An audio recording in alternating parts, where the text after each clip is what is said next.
90കളിൽ തെന്നിന്ത്യൻ യുവപ്രേക്ഷകരുടെ ഹരമായിരുന്നു രംഭ എന്ന നടി. തെന്നിന്ത്യൻ ഭാഷകൾക്ക് പുറമെ ഹിന്ദി, ഭോജ്പുരി, ബംഗാളി എന്നീ ഭാഷകളിലും ഈ നടി അഭിനയിച്ചിട്ടുണ്ട്. കഴിഞ്ഞ 14 വർഷത്തോളമായി കുടുംബജീവിതത്തിൽ ശ്രദ്ധ കേന്ദ്രീകരിച്ചു വരുന്ന ഈ നടി ഇന്ന് സിനിമാ രംഗത്ത് സജീവമല്ല. ഇപ്പോഴിതാ ഇന്ത്യയിലെ അതിസമ്പന്നരായ സിനിമാ താരങ്ങൾക്കിടയിൽ മുൻനിരയിൽ സ്ഥാനം നേടിയിരിക്കുകയാണ് രംഭ.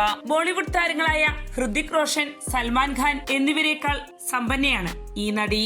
നിലവിൽ രംഭ ഭർത്താവിന്റെ ബിസിനസ് സംരംഭങ്ങളിൽ പങ്കാളിയാണ്.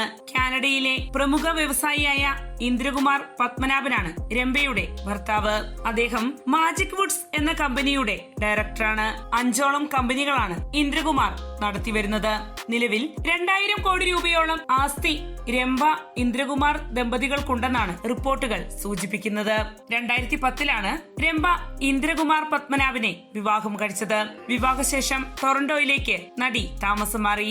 സാഷ, ലാവണ്യ, ഷിവിൻ എന്നീ 3 മക്കളും ഈ ദമ്പതികൾക്കുണ്ട്.